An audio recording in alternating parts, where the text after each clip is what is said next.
Thank you so much for joining us today on the Ruby Hour. I have the one and only Jenny Broe. Hey, girl. Hey, girl.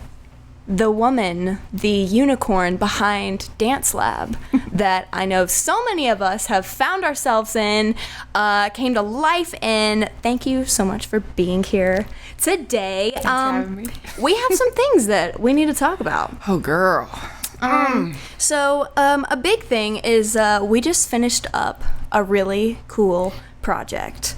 It's the Fragile Project. It's going to be dropping the week that you're seeing it. This episode, it's going to be live. So I suggest you go watch it to hear what and see what it's about. But Jenny, how did that project come about? Oh, man. Well, first of all, Shelby, thanks for having me. This is so exciting. I've never been on a podcast before. Okay, so put the suit on. All right. Fragile. You came to me and said you had this brilliant idea, artistic idea, about women entrepreneurs during COVID and how you artistically wanted to render a type of emotion for people when they watch it, and get kind of a big public viewing of it. And you're like, I can't think of anyone else that is going through such a, Yes. everyone uses the word pivoting platform, as a dance studio would in this industry right now, like with COVID. So anyway, I said, yeah, I don't even really know what we're going to do, but sure, I'm in. Yes. So we met and had coffee and schemed and dreamed, and you shared this song with me. Yeah. It was so perfect about the emotions and like the anxiety and the feelings and the fragileness of a woman entrepreneur and our businesses during this time. It goes deeper than that, but that's a good sum. So we creatively came together. We did it. Did a storyboard. We went from conversation and coffee on the Thursday and then shooting on a Friday. That was insane. I guess it's important to say shooting. Yes, it's a video project. Yes. Music, choreography, concept. Yes. Acting. All of it. Yeah. Mood board, set list. I mean, that was amazing. Yeah. It was definitely a bucket list project for me. And then bringing in, I mean, this was the crazy, like, the joke is my title is the chief cat herder.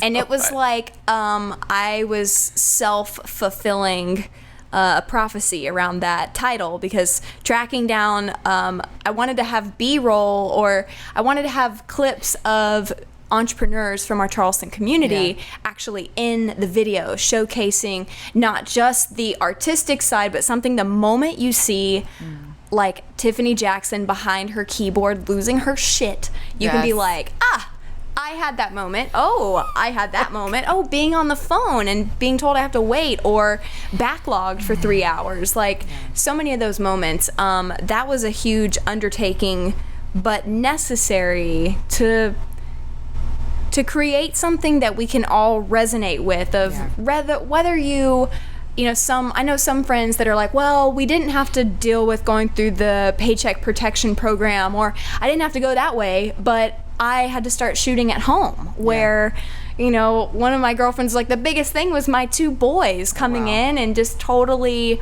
trying to get anything done during the day. And I know that so many of us can identify with that. So tell me about, like, your experience going through COVID, because you stood out to me, and one thing I was drawn to you about producing this with you was, for me, I'm a creative, and, you know, most of the work we do is digital. It's behind a computer.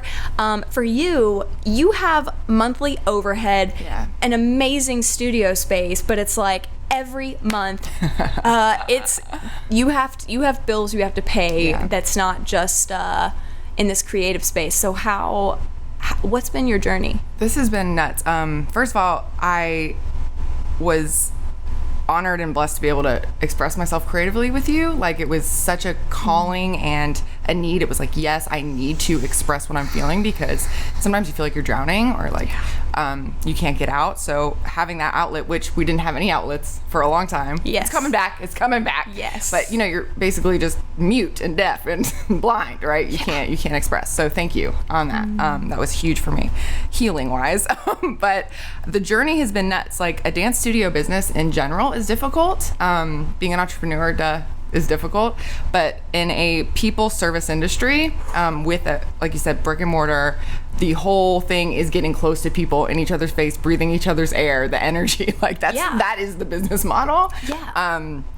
It's totally shot to shit when there's a pandemic. So we immediately decided we should do some live stream classes, because I wanted still that interaction, not just on demand. I wanted it to be like, hey, they're live with us and they're supposed to show up in their living room at so-and-so. So immediately I launched a program called Lab in Your Living Room, and had like all of the bad girls and like dancers, you were one of them, help us promote like what it could look like if you were doing classes with us in your living room. And so it was a fun, exciting, like, okay, something to do. And then of course you're met with technical difficulties, like bandwidth or whatever the heck that is, like, and people's browsers not being compatible, and then internet problems and storm outages, and then like, you know, all the crap that you just became like Geek Squad. You went from being like a dance company to also like tech support. Oh my God, tech support. That is, and I'm still dealing with that big time now. Like the tech support might be like, if I could just go live in a cave. Yes. At this point, you know, and still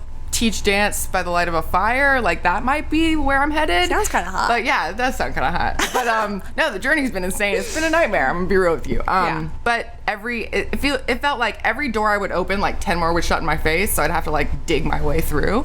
And I'm not trying to dramatize this. This has been very, very hard. I've got an amazing team. People are very supportive, but at the end of the day, it's on me. Yep. And my decisions and like my problems and my troubleshooting. Anyway, it's been hard. So the virtual platform, not ideal, but we did it. The live streaming wasn't great. The quality, is much money as you spend on this expensive equipment and get the know-how and whatever, it's still not good enough, in my opinion. Like, I want it good. Great. Better than good. Yeah. So we went more towards the on-demands. And so people could rely on the connection and take their class, not be interrupted, and do it when they wanted. And that seemed to be pretty good for a while.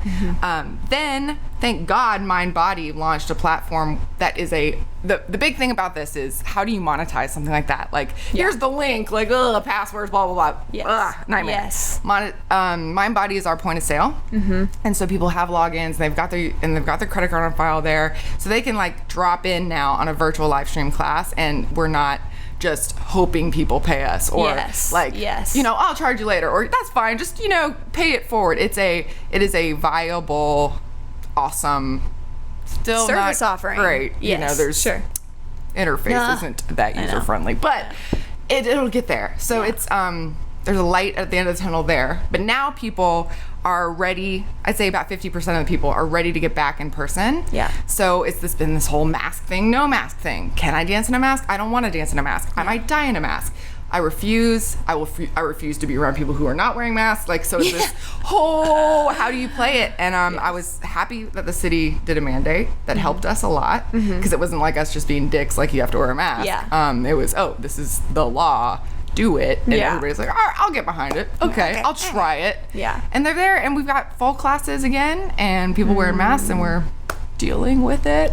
I know. Got our little socially distant rat cages, I call them. Little squares. Yes. Because what's your official title with Dance Lab? It's my favorite. This is like, this year, 2020, I was like, okay, my gift to myself was a new form of movement. But I had followed and heard, you were like this like unicorn, ethereal character in the Charleston dance scene. And I was like, who is this Jenny Broe? But all of your emails, you have the best copywriting skills. Thank you. Ever. Because, I mean, okay, what's your title? It is Chief Mad Scientist. Okay, Chief Mad Scientist, no big deal. Somebody asked me yesterday, were you a science major? And I was like, well, psychology, but you must really like science. I was like, well, no, it's not. It's not really about science. You're like, it's kind of a big experiment, and there's little rubber rats all around. There's rats everywhere. We have socially distant rat stickers in the lobby for the kids to stand on now. Funny. Find a rat. Like, my dad's like, that's gonna scare the kids. Don't call them rats. And I'm like, no, it's cute. Yeah. It's original. I don't know. And oh my gosh. I'll tell you real quick, as an entrepreneur, don't try to get too cute or like too original, because it does burn you. Like people are like, what are you talking about? Yes. And I think maybe with some of the lab lingo, I went a little too far sometimes. I mean, like one of our classes was called Dark Matter. You're like, what the hell is that? I'm like, yeah. Or like Sub-Zero, blah, blah, blah. You know what I mean? Or spontaneous combustion. Exactly what it sounds like. People are like, no, it's too far. Like, oh my gosh. Bummer, man. You're like, wait, I feel like I am spontaneously combusting.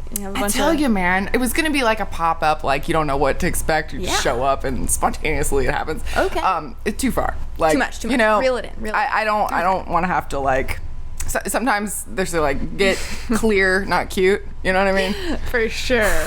You basically like just mentally put yourself out of an entire market. It really is what you do. Well, and so I love that, like, with everything you've been trying to do, and even because, you know, I was somebody where, I mean, I'm like, oh, these masks. Like, I get so mad. I went into Starbucks the other day and walked in, saw the mask thing, didn't have a mask, and literally just used my hair. Oh my God. It's a really good mask. Oh my God, it is a good mask. You know, I thought it was you got something going on there. I mean, I got a lot of like condescending looks. Oh, yes, no, that is judgment central. But so you've had to, it was like, okay, no one's allowed in there, and you're like, let's go digital, and then you're like, okay, well, the quality sucks, let's go better production, so now we're on demand, and then it's like, oh, well, I don't want to do Zoom calls anymore, I'm over it. Then you're like, well, let's do socially distanced classes and masks, and now, you know, you have a little bit of the pop-up outside classes. We started doing some outdoor classes. I mean, it's like, that's a lot. It's a lot, truly. And, you know, we have a youth model and an adult model. And so it's essentially two very different businesses. Yes. I feel so much responsibility for everybody, but specifically when those parents drop their kids off, it's like and like you want the observation link to go out because the parents can't come into the lobby. And we had these awesome state-of-the-art, like, screens set up so you could watch your kid, but that can't happen now. So now we have that live stream availability. However, troubleshooting, user error. Yes. Also tech support. Yeah. Also login problems, or siblings can't have two accounts. Like, it's this thing that's like you never like what, and you don't want just a public channel that people can go to because that it's weird. Gets weird. Yeah. So right now I'm pivoting again to do like a private link that's just without user login interface because I can't take the time to tech support while I'm trying. Anyway, we've been doing it for a week. Yeah. With everybody, and it's time to shift again. Like, I feel like I can't get any footing. Yeah. The momentum's coming at me now, which is good. The business is coming back. It was slow at first, scary. But it's starting. Like, oh, people are ready. People are ready to get back to it. The kids are loving it. But again, how do you connect with someone when you're like this, and you can't gauge them, and they can't hear you, and they can't see you smile, and like so much of it is laughter and smiling, and like gauging the audience, reading the room. You can't read a room. Like, you just get and you can't wear your glasses, so I can't see anything. Oh my gosh. I'm like blind and mute and like blind mice. Offer your next class and call it the blind mice class. Yes, you have to come and just shut your eyes all the time. Oh my God. Anyway, and sorry, no more complaining. I know. Well, it's just like, tell me about, because part of the storyline, without spoiling it, because you need to go watch it, but we did a piece around the red fabric, and there's a really graphic kind of scene that it looks like a suffocation choke, kind of strangling. Tell me about what was that about? Girl, when you brought this song to me and we were like visualizing, I could just keep seeing myself. Like, the drowning theme is big for me now. I feel like I'm suffocating and drowning sometimes. Like, it's just too much, too heavy. But I was starting to get these anxiety attacks, and this is super personal, but I'll share it with you guys. I like to where I couldn't speak. It would feel like my tongue was swollen and like my throat was clenching up when even relieving things would happen. Like, I'd be waiting for an answer, and then even good news would get me to this point of like not being able to verbalize, and so it would feel like you're choking or suffocating or unable to breathe. So like, that was something I really wanted to be able to express, not only through movement but through like acting, and that was my first acting gig. I know. Okay, so good. So the red was like that COVID, right? Like label or like that image or whatever imagery, and the choking was just a way to, like, I gotta unchoke. I need to breathe again. But also, you feel like you're choking when you have a mask on. You feel like you can't breathe. You can't speak. Like, it's such a good illustrative. What's the word for that? Depiction. Depiction. Thank you. It was abstract and literal. It was both. Well, and I think one of my favorite shots was when you're still, without giving it away, but like when you're still like boss babe on top of the world, you know, you're like, what's going on? And there's the scene where you are head on with the camera and the nails, oh my gosh, start coming over your shoulders. And what is her name? Laura. Okay. Laura Bland. Laura, you have the coolest nails in the universe. But so she has these crazy nails, and so we do this whole creepy, but it's like how many of us felt like there was this ominous presence that we couldn't necessarily see it, or it just caught us off guard. And then the next thing we know, we're masked, we're filtered, there's this there's this forcing. It's like a force. You're absolutely right. This presence or this force that is making you do things you don't want to do, or don't know how to do, or can't do, or think you can't do. You can do it. I'm gonna tell you right now, you can do anything. Newsflash, you can do it. You can do anything. Doesn't mean you want to. Or you should. It really doesn't mean you should do That's our tweetable. Okay. You can do anything. Doesn't mean you want to, or you should. But you can. Yes. You can do it. Oh my gosh. I mean, the whole storyline and the cathartic thing for me about that song is like, I have been holding on. I feel like creatives will appreciate this. As somebody that goes through life and has a soundtrack forever playing in my mind, that song, Fragile by Tech Nine, it was introduced to me by somebody that was an art director for a television show, and I was super mesmerized, and it was like this totally like love affair energy. And to hear, you know, this is like 8 years ago, and you know, just got picked up from the Denver airport, all this stuff, like in a cool Jeep. And then he was like, listen to this. And I was still cooking on sailboats. I wasn't full out doing video production, but he was like, no, listen to these words. And that whole song is about, you know, the creative, you know, we put our heart and our soul into these rhymes, and we put our soul energy, our life work into what we offer in our communities as entrepreneurs. And I mean, the song depicts critics, you know, these people on the sidelines that want to cast judgment or opinions without ever knowing what it's like to be in those shoes. So I loved that. I just loved how what we created was something that was raw and gritty and kind of like, I mean, it's very evocative. I mean, the strangling, I was like, is that too much? Is that going to be a little, what is that? But it's like, it's something that, it's like, I see that and I'm like, like I remember that I was actually in this room and having to call and let go of one of my employees and having to be like, I'm not able to be that source of strength, because especially in your position, and this was something I really thought of about your world, is if you close the doors, if you choose to tap out because you're somebody that is in our social community, like you said, it's person to person, it's all socially driven. If you were like, you know what, I'm done. I'm over it.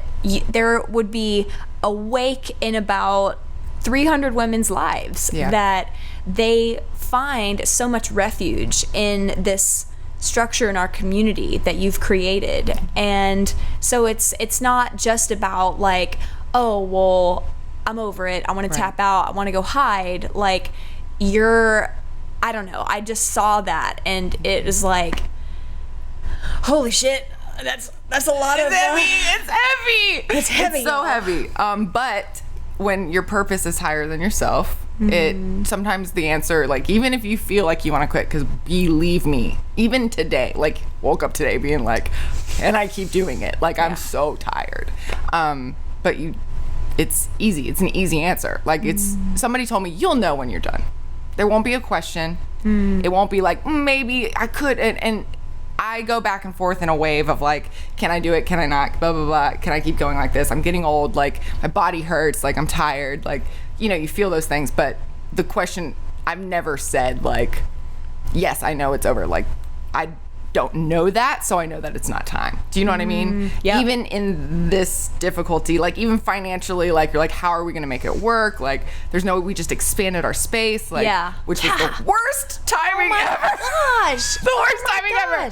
So 1 year ago, we like signed the lease to like for another 5 years. Like, we're in it, but now double the rent and double the space. We're ready. Yes. So it's like the biggest nightmare you can imagine. With the bills, but that's crippling in itself. But I have this weird, probably terrible philosophy about how money isn't real. So the money hasn't been crippling to me. It's been the responsibility and the quality of service and the connection with people and hoping that I can still do my very best. And the money, yes, is scary, but to me and my little unicorn brain. I like your unicorn brain. So, yeah. Somebody once told me, money is not going to wake you up in the middle of the night and strangle you and kill you. Like, money does not exist in the physical form like that. As much as we want to believe it does, like all of the stuff we have, it's just not real. And I was having problems with debt in college or whatever, and I was really scared about money. And those words, I mean, spoken to me one time changed my outlook on money. Am I a good financial planner? No. Do not give me money to invest in anything. No. I like to invest in myself, right? Yeah. I'm terrible with money. But it does not change the way I live my life. Does that make sense? Oh my gosh. Yeah. That's a nug. That's a little nug. People, that's one of these chicken nug. That's like Do you a see chicken, the chicken cutout. This is I'm wearing a chicken. For chicken those like listening, there's I have chicken all over me. I love the chicken. But that was a total nug. Yeah. Yeah. Because then you're not.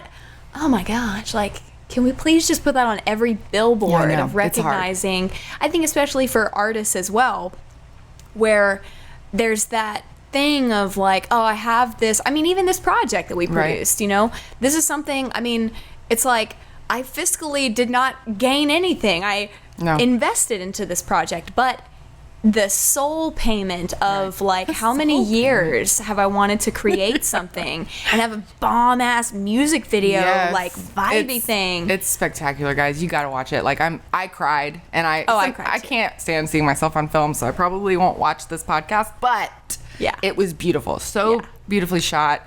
The dancers were amazing. I for some reason thought I looked good, but I also could feel it. She did. Do you know what I mean? My like gosh. I could feel it, and it was beautifully done. It's such art, and so you guys got to see it. Fragile. Do it right now.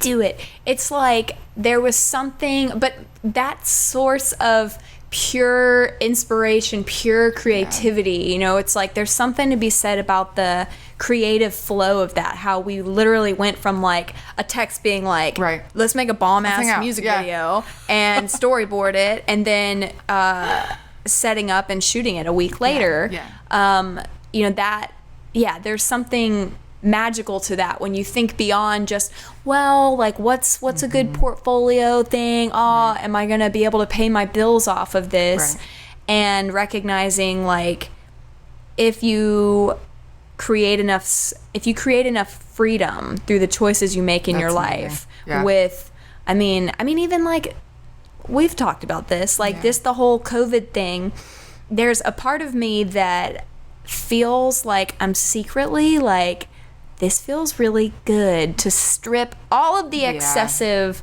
things and come down to, you know, all the like, we're hearing this language like, oh, essentials only, but it's like coming into a space creatively and monetarily where you're like, I can kind of breathe here. I mean, I think that's probably the way for a lot of people. It did not feel that way for me. Actually, well, during the spring when it wasn't so hot here in Charleston, when I could get outside, I bird. So Okay. I'm a amateur birder. Birder. People will be like, it's more than the amateur. I can like I know their sound. I can talk to them, and I know what I get it because I don't have my great eyes. Like my eyesight is terrible. Okay. But I can hear, and I can judge them based on their call. Most in Charleston, most birds. So I've got a little iBird app too. It's a little pro hack. And you can call back to them, and then you call them in, and then you can see them because you need them to get close to you to really see what the hell is going on with that bird. So we got bird feeders everywhere. Anyway, spring was really nice because I could get outside, and it was the very beginning of this. So still, we didn't know how long it was gonna last. It didn't feel like prison yet. Yes. It was just like this unknown, like nobody knows what's happening, so nobody's got the right answers, kind of thing. There was some freedom in that. Yeah. Because I feel like I am a creative individual, so I knew I was gonna somehow rise somehow. I just knew. Yeah. However, that felt like freedom. But as an entrepreneur, I think I've never worked harder. So I haven't had a whole lot of, when you say freedom, and like stripping of the essentials, but most humans have, and I've witnessed that, like in my loved ones' lives. My dad, my fiance, like all those things. Like I could see my best friends' lives shaping up in a better way, you know, like because there's a lot of unnecessarily bullshit we do. Yeah, unnecessary bullshit. Yeah, that was hard to say. Yeah. Unnecessary so much bullshit. But I'm glad that you were able to find some of that, like where you almost strip it clean and rebuild. Well, awesome. Jenny Broe, this has been amazing. So fun. How can people get in touch with you if you would like them to get in touch with you? You can follow me on Instagram, even though I think if you watch that Social Media Dilemma Netflix documentary, oh God, you'll never want to pick up your phone again. Anyway, but when you pick up your phone, Instagram me at dancelab_843. That's the business side, but for the Jenny Broe ho, it's bros before ho-hos. And it's BROES. B the number 4 HOHOS. We'll put it in the show notes. A lot of letters. Thank you so much for collaborating with me. It was for producing brilliant. magic. It was awesome. Loved working with you. And if you haven't seen the Fragile Project yet, go check it out. Go watch it on YouTube and then do a thumbs up and be like, oh my God, that's like the best thing that I've ever seen in my life, because we're wanting to have that piece of art for women entrepreneurs to see something that resonates in their soul. Share it with the world. Send it out to everybody. All right. Well, that is our episode of the Ruby Hour. Questions, comments, concerns, things you disagree with. If you have like a bone to pick, just like send them my way. And thank you so much for joining us for this episode. Thanks, Guru. A lot of people know you from just Dance Lab. You are this sparkly, shiny, bright human that has some of the most inclusive energy ever, and then you like throw down in one of your like badass movement classes and blow everybody's minds. But I want to know, who are you beyond just the Dance Lab? Who you are beyond, you know, just like you play a certain role in people's lives. So tell me about, who is Jenny Broe? Oh gosh. Beyond Dance Lab. Oh my God, this is daunting. That is so crazy because the identity thing for me has always been difficult. I identify with my business. I like pour myself into it, and I almost can't differentiate, which is not a healthy thing. I'm gonna be real with you. If you ever choose to open a business or start your thing, have some separation of church and state, people. Like it can really be terrific and satisfying, but really terrible at times. So I am still finding who Jenny Broe is behind the Dance Lab. Yes, Chief Mad Scientist is my number one. When you say, who are you? I'm Chief Mad Scientist of Dance Lab, but who am I? I am a joyful human that enjoys laughing, eating, loving cats, birds. These are things that I like, but who am I? That's a hard question. I feel like I stunted my identity back in like high school. I was such an old soul. I was always so responsible. And then you get to college and you're like, oh, okay, who am I? What am I? And it's always been surface things. Like, I'm fat, I'm skinny, I'm a good dancer, I'm a this. Like, where is that soul connection on who you are? And so I've still... every day I still want to like dive into who that is.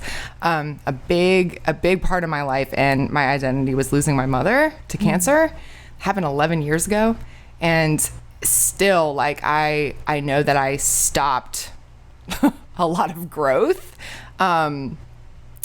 because you're dealing with grief, and then you're also putting off grief, and then you're, instead of sitting on your hands and dealing with things, you're keeping them busy, so you never actually get to like dive down into like your identity. So there's that's a great question. I don't know who I am, but I'm excited to find out. That's probably a breath of fresh air for a lot of people that listen in on this, because I think that is probably a very common thing for people that are very creative, artistic, identify, like, I don't know, I hear a lot of stuff where it's like, you know, oh, like, don't make decisions from your feelings. And I'm like, are you kidding me? I would get absolutely nothing done with video editing. Like, I have to like fall in love with what's in front of me. Like, that's where the music thing. So, I mean, it's like balancing that sense of exploration of who's the self, who's the Jenny that you want to share with the world today. Right. Tell me about your mom. That's my mom. Her name's Joy. Joy. Joy Broe. She's amazing. She passed away of brain cancer when she was, I guess she was 60. 59, 60. Anyway, sad. She was an artist. Is an artist. I have all her art in my house. Okay. So she made a living as an artist. So that was a super cool thing to grow up with.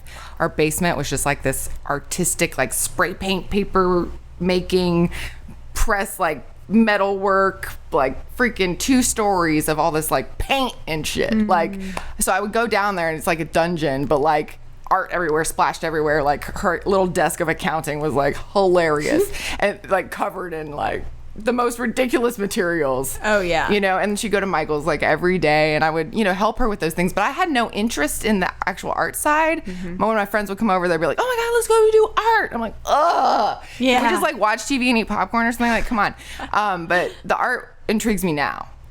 She made some amazing things. My dad helped her. So she was the breadwinner.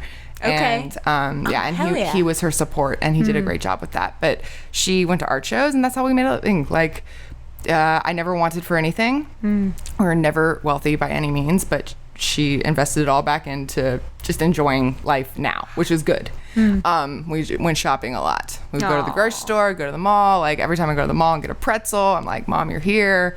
So we had a lot of like little traditional things we would do that are just little cute little things that it's like me and my mom, you know. She was my best friend. She was an amazing support for my friends when they were going through things in their lives. She was the parent, not the one that would let you drink. She was actually against alcohol, but she was the one who would let you talk and express yourself, like say anything. I wasn't a rebel when I was a kid. Like I said, I was very responsible and old soul. But I do feel like she was sick a long time and we didn't know it. She suffered really bad from anxiety, claustrophobia, panic attacks, things like that. So she couldn't go to the grocery store by herself. So my earliest memories are me being my mom's, I hate to say the word crutch, but pacifier. So I think really deeply about that. I pacify people. I want people to be comfortable. I want them to feel included. I want to feel good. And I think I was conditioned that way with my mom. And I'm thankful for that because I know that I am able to help change people's lives through movement. But I don't know if I would have had that desire if I wasn't such a good little blanket for my mom. You know what I mean? Yeah. I don't know if that's true or not, but just thinking about it out loud now. She's wonderful, spectacular. She was a rebel as a kid. Where did she grow up? New York City. Oh my God. The Bronx, baby. Oh my gosh. She was a mistress. She was married 3 times. She lived in France. Oh, I got goosebumps. I know, right? Oh my gosh. She's lived some lives, right? But she never had another kid. I was her only kid, only child. And she wrote me a journal before she passed when she knew she was terminal. One of my ex-boyfriends actually gave her a journal, which is kind of funny. She was like, I'm sure there's some deeper meaning here that this man gave me this. But anyway, great, Mom. So I actually don't speak to him anymore. But he did give us a gift for my life. She wrote a beautiful leather-bound book, and she wrote in it, when she could write, things that she wanted me to know about her life. And what's funny is she wrote about other people. She didn't write about herself. She wrote about my grandma Jenny, who I'm named after, which I didn't really know a whole lot about. And she's somebody that my mom looked up to. Like, she didn't have a great relationship with her mother, but her grandmother was like her beacon. Wow. So she wrote a lot about her. She wrote a lot about my dad, a lot about me. One or two really huge, or three really huge life nuggets in there that I go back to every once in a while. But yeah, that's a gift. That's a little thing she gave me, other than her art, which is the biggest gift. Like, I see her every day. I still can't really look at photos of her. So I have her art and her words. Yeah. Something about the image of her just doesn't feel right yet. You know what I mean? Yeah. But she was beautiful, and she smiled, and she had the best laugh in the world. Oh my gosh. I mean, what? That's like the most sacred thing. Like, having a journal where she's archiving like these memories and these stories. Like, that's like such a legacy thing. It's huge. Like, I mean, I know in my own life, trying to look at family, and the best thing that I have ever heard was like my great aunt being like, I was like, what's our roots? And she was like, honey, we're Heinz 57. I was like, that doesn't help me at all. And so to have your mom like chronicle stories about people that are like, that's beautiful. Yeah, it is beautiful. And she actually recognized, like, towards the end, she was like, I'm reading my entries and I realize I haven't told you anything about myself. That was the whole purpose. Like, and then she took it. I think she was having a bad day that day, but she was like, I've even failed this, blah, blah, blah, blah, blah. But like, she was a very optimistic person about me. She taught me I can do anything, no matter what, I can accomplish it. So I'm thankful for that. But I don't know how highly she thought of herself, which is sad because she was a genius, a freaking genius. But yeah, she did get very, very sick and very, very fast. It was lingering. We think the brain cancer was there longer than we knew about it. What's so, I think, criminal, and I'm going to say those words about cancer, is she had breast cancer for 4 years. I think if you have cancer anywhere, you should get a full body scan for free. It should be just part of the thing that you do. Yeah. And maybe they do that now. Or they should. And like, let's start an active campaign, because I can't imagine it being here and in your lymph nodes and not somehow finding its way somewhere else. Absolutely. Or just people in general, cancer or no cancer. I think every human being over the age of 30 should probably get 5-year scans of their body. Like, check it out, what's going on in here, with the way we live. So anyway, that's unfortunate. That's like one of those, if I had it to do over again, I would burn the doctor's office down if they didn't agree to do that. Pardon me. But yes, truly, it's a big thing. Like, you need to stand up for yourself. But the bigger lesson here is start a journal. Parents, if you've got kids, if you've got loved ones, family, just start talking about your life, because it is a gift that I didn't expect, and I'm so happy I have. It does help with the healing, and because you want to get to know them. Like, as an adult, you're ready to talk to your parents about stuff. Like, how did you start a family? Like, oh my God, I'm thinking about maybe one day having a kid. Like, can we talk about it? Like, your mom is your mom. Like, she's the one that shows you, like, whether you're an animal or a human, like, your mom shows you what's up. And it's sad to be robbed of that as an adult. She was a great parent, but now I'm looking for my mentor, like my guide. Well, and being able to collect those memories and those little, like, my mom started dropping these like unfiltered stories with me right after, it was like the 2 years after I got divorced. And we had a huge, that was a big turning point for us, because I grew up thinking that I think my parents got married when they were like 18 or 19 back in like mid 60s, and that's romantic, all that, whatever. and it's like, then she comes out and she's like, like, she just starts telling me these like stories where I'm like, wait, what? what happened? And then she's like, yeah, this one time back in Midland, and I'm like, oh God, we're like at brunch and she drops these bombs. Oh my God, those are the best. The mom bombs. Oh my gosh. So moms, drop your bombs. Yeah, please. We live for them. Well, and yeah, it's like, I just watched, this girl named Kelsey that has the Confidently Insecure podcast. I like it. She had her mom on, and oh God, which shout out to her mom, but she did an episode on virginity. I'll totally link to it in this show. But having her mom, who's this beautiful, 60-something woman that's not afraid, she's a safe space for people to come to and share and talk with. And I think that there's nothing more refreshing than seeing moms, even if, our generation were like, oh my God, anything goes, like all this stuff. But it's like to have the older generations of women that, maybe they did grow up in a little more of a reserved culture, but it's like they got some fucking stories. Like, oh, they do. Don't let that little quiet facade fool you. No, they've lived. Oh my gosh. So moms, drop your bombs. Drop your bombs. That's gonna be a big moral of the story. Let's talk about do-overs. Oh yeah. Other than terrorizing the doctor's office for not terrorizing the doctor's office. No, because you don't know what you're talking about. It's sad, like with death or like with sickness, especially at a young age, or I think just human beings. First of all, we don't want to admit that it's happening. Like, it's denial, right? Like, nah, you're gonna be fine. Nothing's gonna happen to my mom. Yeah, it won't happen to us. Yeah. Dying. How old were you going? When college, it was like 18, she got diagnosed with the breast cancer. Okay. And we knew that it was bad, but then it got worse and worse and worse. Stage 4, it'll probably kill her eventually. So she had the whole double mastectomy, the port, everything. I mean, fucking nightmare. That what your body goes through and what your mind goes through and what your flashes of your life. So that's when she started the journal. But then she was slurring her speech and things got really scary. And so they did finally do a brain scan. And they were like, oh, shit. Get your affairs in order, essentially. Do what's on your bucket list, do it. Oh. She couldn't even really physically do things at that point. She couldn't write anymore or barely speak. So we moved her to Charleston. Okay. Where was she living? She was in Atlanta. Okay. So we moved her to Charleston very quickly. My house of 25 years. Well, 24. I was 24. Okay. Moved her to Charleston one weekend and in this beautiful little house in Park Circle.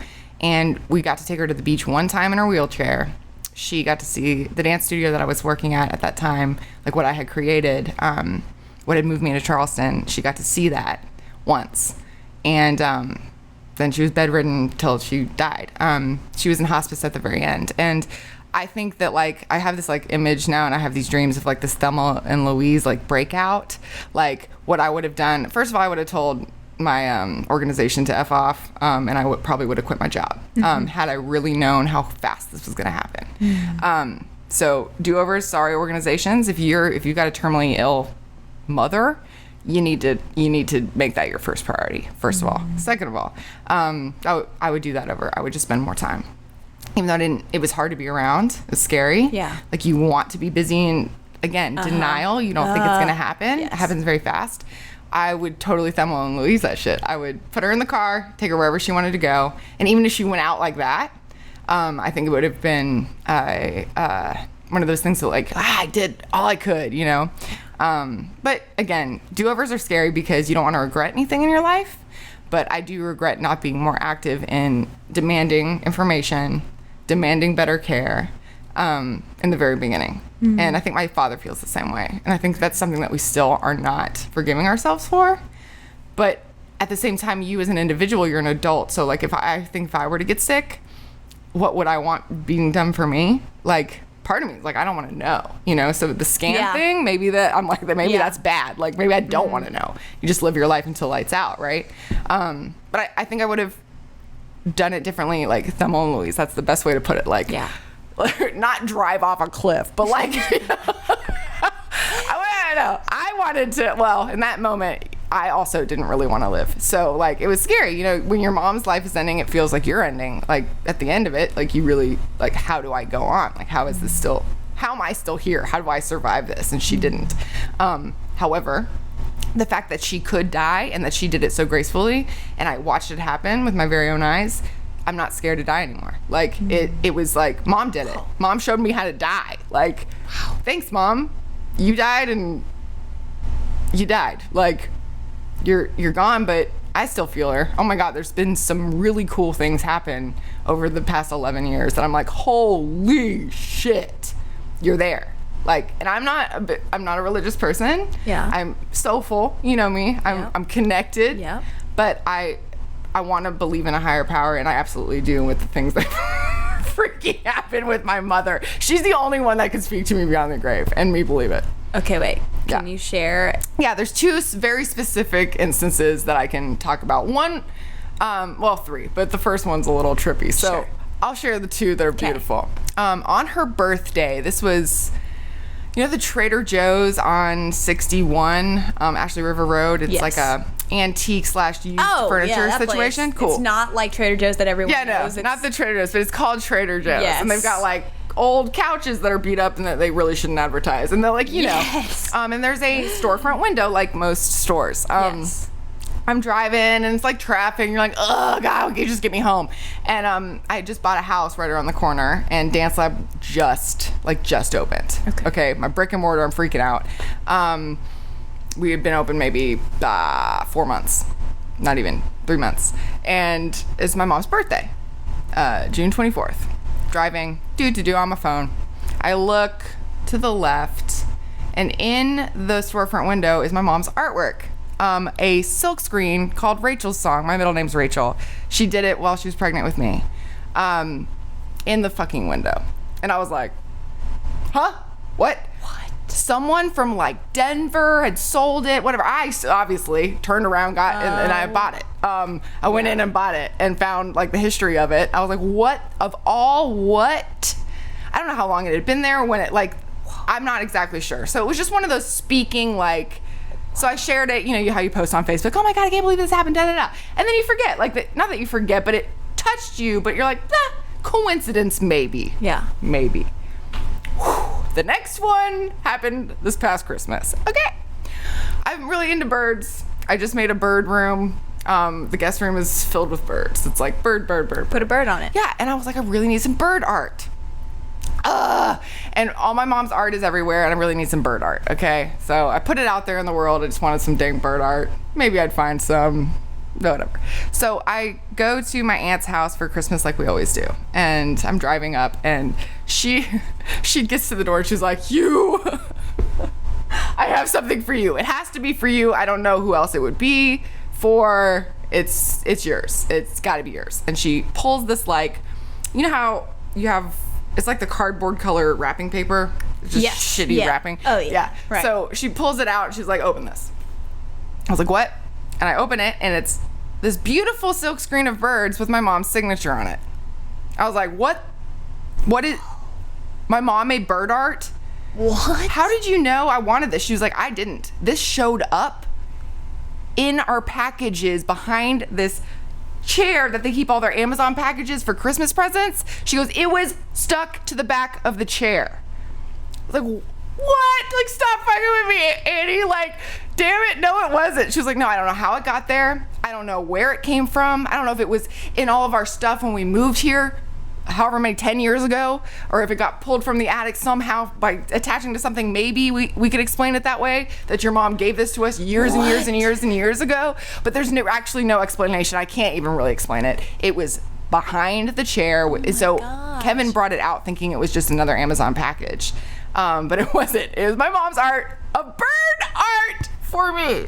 Oh. So I've got it framed in our guest room, and that to me was like one of those, there's no real way to explain that. And even if there was, it's still a message. You can take it for what you want, your perception. Like, I'm choosing to decide that it is my mom speaking to me from beyond the grave. Dude, that It's so cool.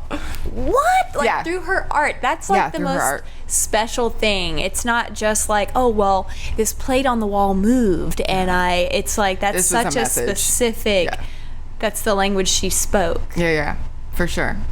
What? And it was months later that I had like said it, like I really need some cool bird art. And it was just beautiful. It was beautiful. So we cried and like we toasted our mimosas to her. And I think every time I see it, I'm like, I still can't believe how that came about. Like whether, again, I really do think it's like that she found a way to talk to me. Truly. So she's there and I feel her, man. I hope there's somebody I want to haunt when I'm gone. Yeah. I can speak to them through something. If you could pick anybody to haunt. Oh my God, right? Who would you haunt? Oh my God, my cat. Like I know, right? My cat's totally outliving me, I know. Meekers, you're doing a great job. Oh man. So yeah, that's pretty big stuff. That's like the most epic signs and messages of love from beyond maybe ever that I've heard. Yeah, no, it's beautiful. I started a journal after she passed and wrote to her. Cool. Like all the things I wish I had said or asked her, everything. And like wrote in Sharpies so it would like bleed into the next page. It was a terrible choice. Whatever. But it was like my angry, like, how do you process grief? There's so many ways. But that was the best. That was the best gift I'll probably ever receive in my life. I think you're right. Yeah.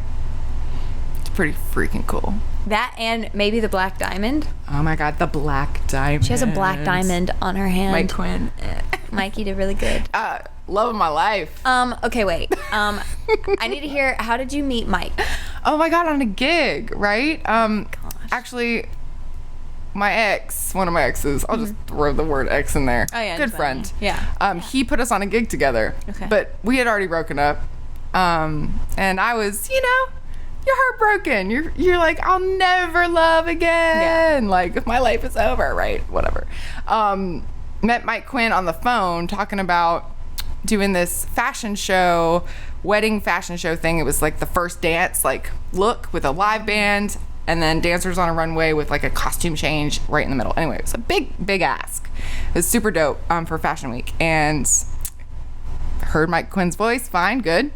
Beautiful voice, great voice. Love talking music. We passed each other in a rehearsal quickly. I was really like preoccupied. We like shook hands. He knew a friend. Hey, Mike Quinn, what's up?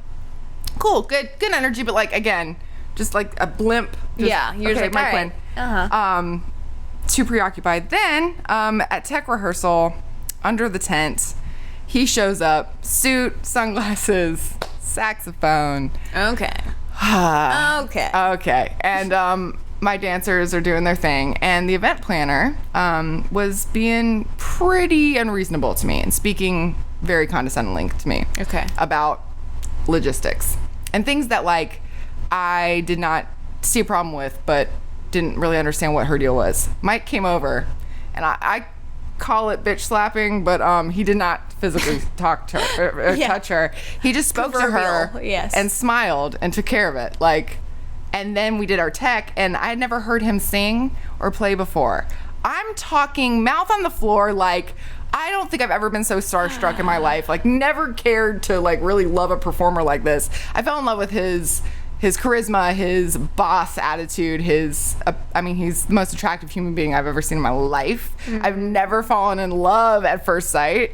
That's never been a thing. And it wasn't technically first sight, but it was first sight. Yeah, it was the first sight I was paying attention. Yeah. It was literally the second time I'd ever seen this man. But he was doing his thing. He was in his element. You know how like you can be the most attractive person, but then you're doing your thing and you're like glowing. Anyway, the smile, the voice, even more so than the saxophone. I loved his voice. Like he was singing. What was he singing? It was At Last did we do Uptown Funk? Is that what we did? Probably. I don't even know. I'm pretty sure. It might not be. I can't remember now. But anyway, he was amazing. So that was our first meeting. And then I had to pay him because I had hired him, or my company had hired him. So I wrote him a check. Okay. And I wanted to see him every day after that. Like we became pen pals because he was not available. Okay. I had to wait. All right. I could not wait to see him. We'd have coffee. And I wanted to make him my husband. Immediately. Yep. I waited the long game, guys. Sometimes you just gotta sit back and wait. Oh my gosh. Y'all are like the hottest, like, it's just like, yeah, everybody that knows y'all knows. Y'all are just like babes. We were very like, we've got this very like hot, you know, beginning attraction, and it was very, very romantic and all the things. Like, I wanted a wild love, and I found it. However, we are so funny and fun together. The best part about us is the way we spend time together just doing nothing. Our time together is wonderful. So I know that the rest of my life is going to be full of joy and laughter and all the things I like cats and birds and food. Because he's a fellow cat lover, He right? loves cats. Oh my God. We call him the cat dad. Cat He's dad. cat daddy. Cat dad. And he talks to the cats. Like, we'll hide behind the, oh my God, it's like they're children. But Penny specifically. Penny sits on the, you know, couch or whatever, and he'll be like hiding behind the kitchen. He'll just peek over Penny, and she'll talk to him, and he'll like hide again. Like for 15 minutes every day. Like, this is how we start our day. We squish her in the morning. Like, oh yeah. She is, we kind of operate our whole day around that cat. I get it. I get it. We have another cat, but Penny's the favorite. Unfortunately. Penny's the babe. Yeah. I know, y'all have the best Instagram stories. I know. The Malik, my little black kitty, he's like so fatty. He's got full fupa, but like I like to rock him like a baby, and I think he secretly likes it as well. Oh, they do. They like it. They're little, like, they've got personalities. Yeah. They're amazing. But no, Mike gosh. Quinn is the best. You're the man. I'm a lucky, lucky girl. Okay, so let's see. Ask Jenny Broe anything. What about tell me about, okay, your sense of style and movement and how you choreograph. Yeah. How does your brain do that? That's a good question. Sometimes it's music driven. Like, I'll hear a beat and like I'll just visualize. Like, it's almost there. I don't know why. Maybe I've been doing it so long that it just, my brain, when it hears music, it visualizes things. And sometimes I don't even have to get up and physically try it. I just know what I want it to look like, and then I can, right before class, figure out what the counts would be. Sometimes. Yeah. That's rare. Yeah. Other times I like to organically feel in my body what movement and shapes feel good based on the intention I'm trying to create. Like, emote therapy is this new class I coined. I say we because I am a collective dance lab. Okay, everybody. I know, right? Like that that we. And all my personality. Yes. The my moons. Yeah. And we. Okay. Emote therapy. So the idea is, yes, of course, you want dance to look good or whatever, but this is about how it feels. And really, I approach almost all my classes like that. I want it to feel badass or feel really good or feel beautiful or feel sexy, right? So this is like about emoting heart focus, like feeling and healing through things.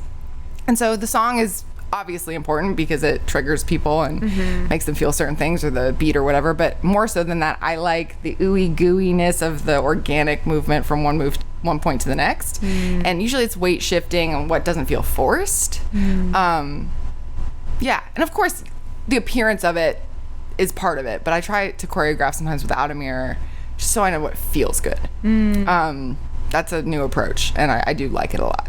I do. Yeah, because it's like I joining, you know, baby baddie over here. Baby baddie. You know, so it's like for the sense of movement, I feel like I have the opposite where I'm like, oh yeah, I'm moving and I feel so cool. And then I like see what I actually look like in the reflection, and I'm like, ooh, girl, you got some long ass arms. You got to figure out what to do with those things. So it's like, yes. What was your, well, yeah, share about your journey of like self-awareness, body image. Right. Ooh, body image is hard. The mirror is such a tool, but it's like anything. It's got two edges, right? Like two edges, that double-sided. Yeah. What do they call it? Double-edged sword. That. But also could be like a double-sided mirror. Right. I don't know. And the coin is whatever. It's a good tool for like body awareness, true.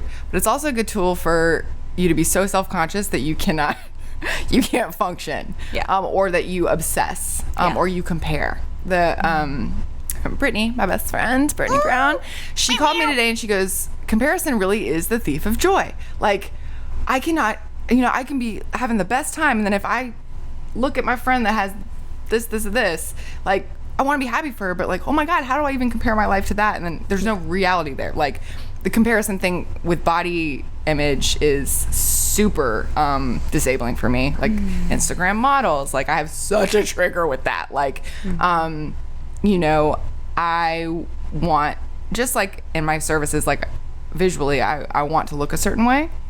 And to my detriment, many times in my life, I've put myself in very scary positions, like hospitalized myself, trying to get to a certain size so that I could feel a certain way. Yeah.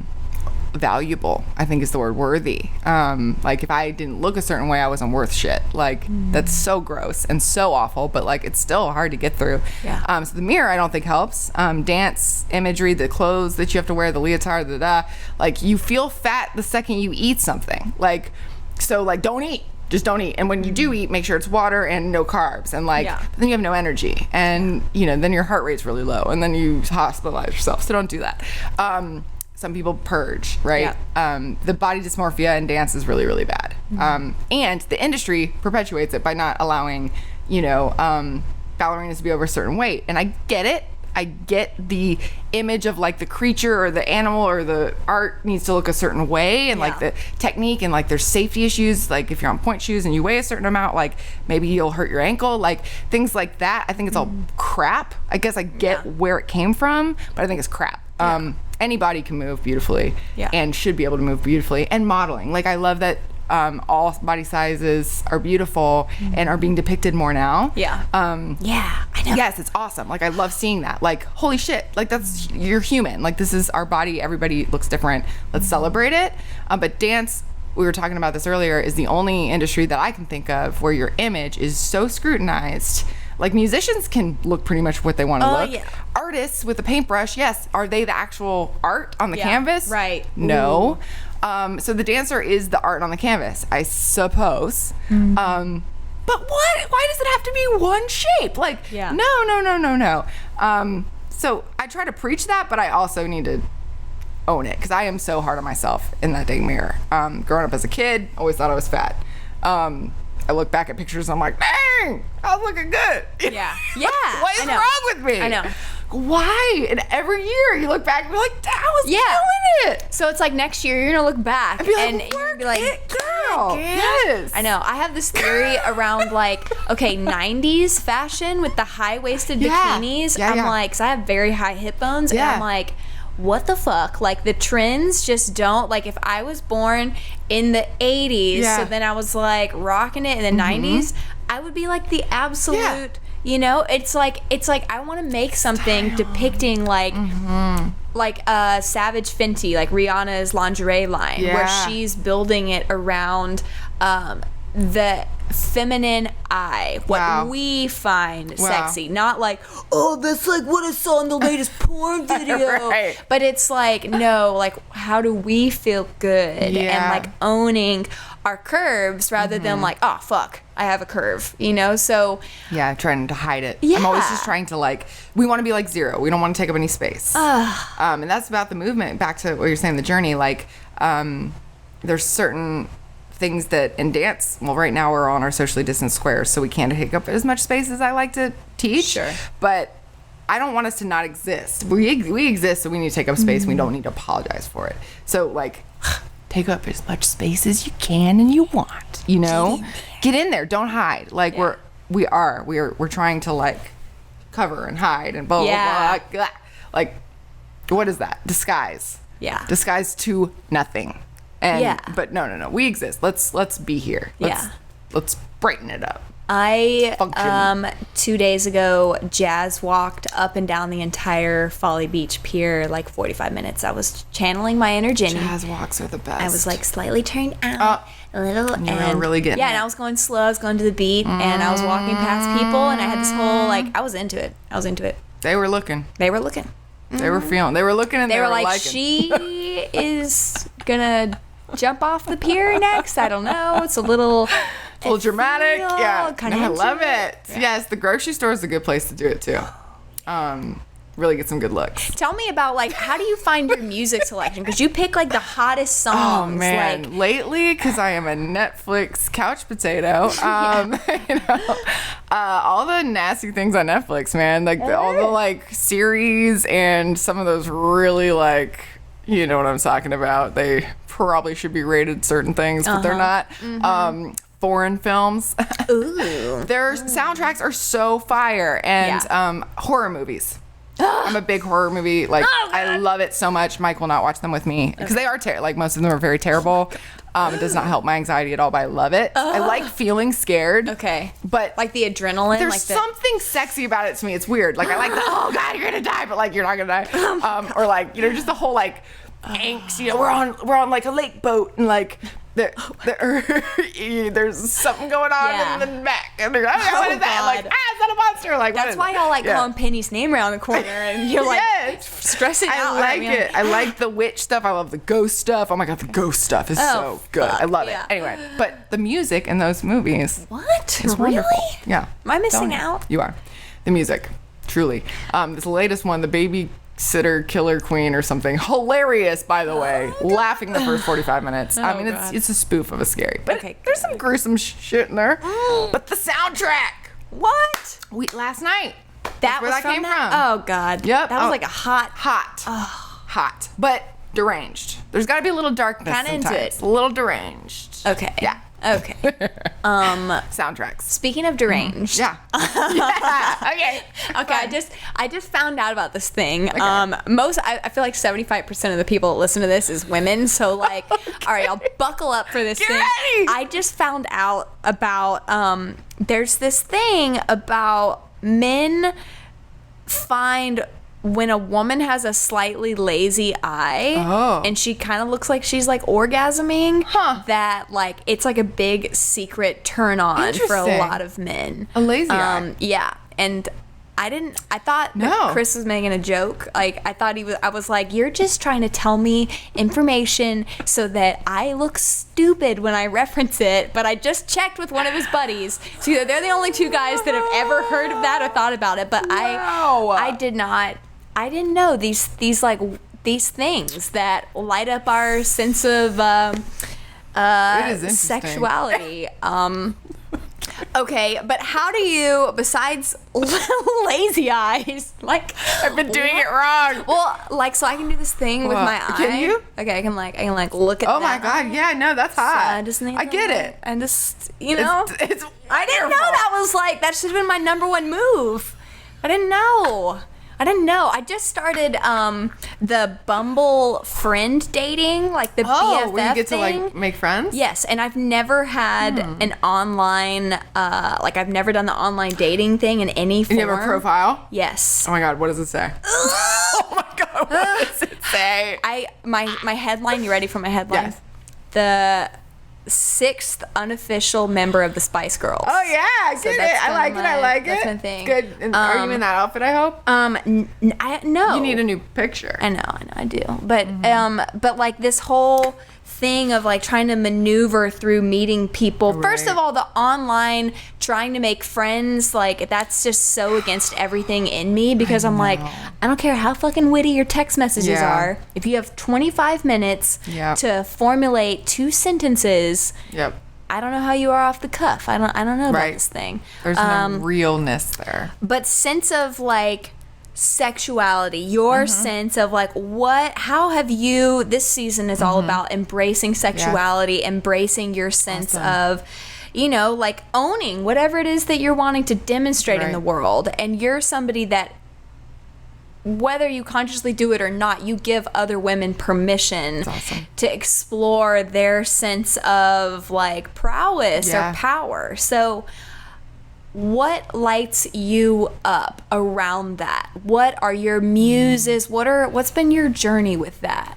I love that you use the word power. I teach this to my kids too because I think it's important that you are, as a dancer, a magician. You are, and you have the ability to make people feel something when you move.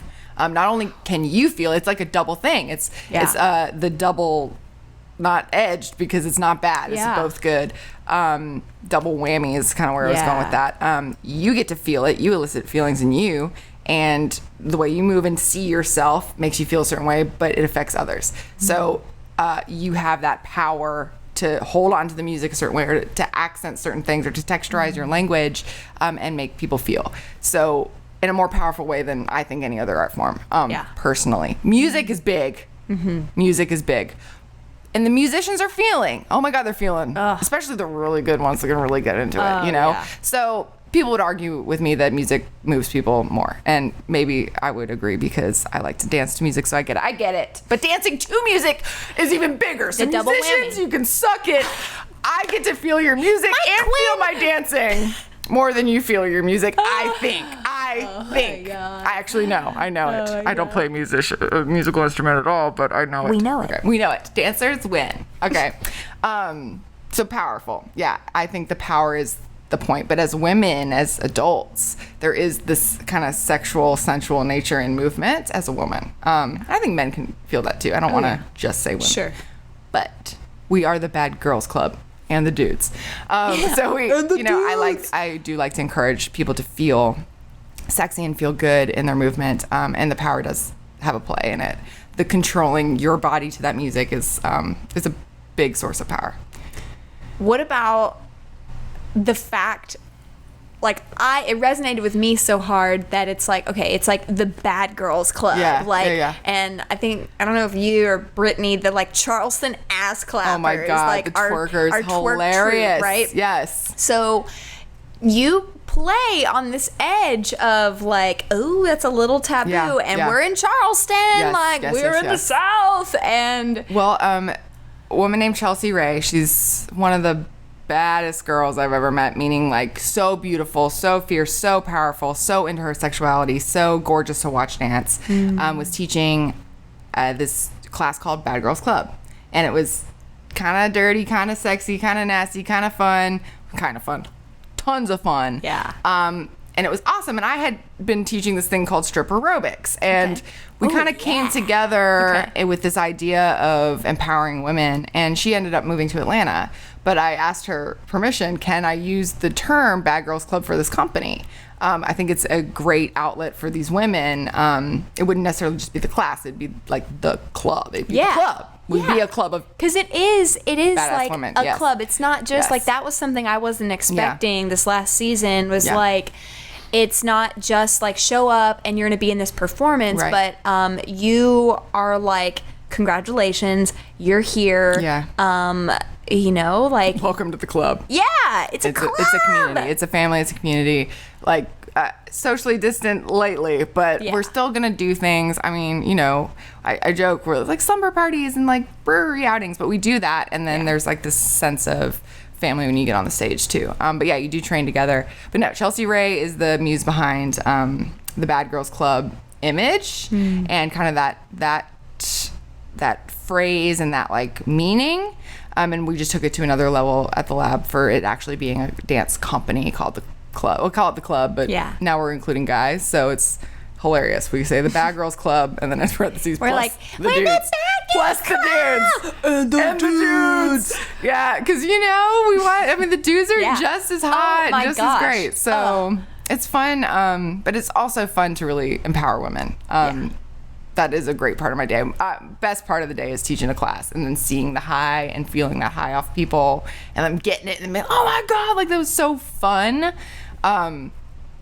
Challenging, yes, we get to that level where it is challenging. There's an intensity to it, and with that comes, you know, frustration if you can't get something, or like thinking you're not good enough. And we try really hard to like wash those feelings away with our language and the way we teach, but you know, we're human, so you're gonna feel those things. But once you get it, like you fight for it and you get it, there's no better feeling. Oh yeah. So yeah, no, the club's dope. And Chelsea Ray, you rock, girl. Oh my gosh, you gotta meet her. It's like, I think the greatest gift, because I think that there's quite a few people that have came to dance later on in life at Dance Lab. Like, this was my first time ever doing choreographed dance and coming into that community, and I loved how it, after doing a huge day of editing or doing sales calls, any of that then I forget what I was what I was frustrated, and like to get myself out of my own mind and into something that I'm so in the present. It's meditative in a way, and there's that social interaction. You know, I've met some of my closest friends through that community. So shout out that if you are freaking, and I love that it's not just, I mean, yeah, the term is girls, but it's like these are grown-ass women that still want to express that part of themselves in an outlet that is like supportive, without just being like, I'm gonna go to the club and then get hit on by like trolls, you know. So it's like such a supportive community to meet, like some of the coolest girls in Charleston. They're amazing people, and what's always amazing to me is that they do work full-time jobs or have kids or families or whatever, and or go to school. 3 kids, and they do their normal human life, and then they come to the lab and stay till 11 o'clock at night just for the greater good of just doing it. Like, people are not getting paid. This is not a job. It's like a way of life. You know what I mean? Like, we joke that it's like Fight Club because you can't really talk about it, but you do, but nobody understands it. They're like, where'd those bruises come from? Like, why can't you walk down the stairs? Oh my gosh. It's like, well, I punched myself in the face doing this choreography and like, you know, like, okay. At Bad Girls Club tryouts, I was like, or maybe it was like our first rehearsal. I was like, you're like, who's got any cool moves? And I was like, I can do the worm. Oh my God, that was you. But it's like, it's been like, I don't know, last time I did that, I think I was like 11. And so I full out, I impersonated this for Madeline a couple months ago, and we died. But like, I went down to do my worm off on the side. I think it was like a freestyle moment. And I went down, and I had no sense of body coordination. And my feet just like scorpioned over me. And I was just like, just, oh God. Broken. My neck cracked. So I was like, this is how people like hurt themselves. Yeah. Bad. So I can't really do the worm so well anymore, but in a past life. But I was like into it. You were into it, and you went to try it. I was like, not risk taking. Yeah, I got moves. And I'm like, I just completely just face planted. It's good, man. You gotta take risks, and there's something fun about that too. Like, it's out, like you said, out of the box. Like, when is the last time as like a 30-year-old woman are you like, I'm gonna do the worm in an appropriate setting, and I'm not. There's no alcohol involved. You're in not this. drunk at a wedding. Like, that's, oh my gosh. That's that was the impressive part, really, truly. Well, awesome. Jenny Broe, this has been amazing. So fun. How can people get in touch with you if you would like them to get in touch with you? You can follow me on Instagram, even though I think if you watch that Social Media Dilemma Netflix documentary, oh God, you'll never want to pick up your phone again. Anyway, but when you pick up your phone, Instagram me at dancelab_843. That's the business side, but for the Jenny Broe ho, it's bros before ho-hos. And it's BROES. Be the number 4 HOHOS. We'll put it in the show notes. A lot of letters. Thank you so much for collaborating with me. Yeah, it was for producing brilliant. magic. It was awesome. Love working with you. And if you haven't seen the Fragile Project yet, go check it out. Go watch it on YouTube, and then do a thumbs up and be like, oh my God, that's like the best thing that I've ever seen in my life, because we're wanting to have that piece of art for women entrepreneurs to see something that resonates in their soul. Share it with the world. Send it out to everybody. All right. Well, that is our episode of the Ruby Hour. Questions, comments, concerns, things you disagree with. If you have like a bone to pick, just like send them my way. And thank you so much for joining us for this episode. Thanks, girl. Finally found some eyes that see me from the inside. Nothing left to hide, not even from myself.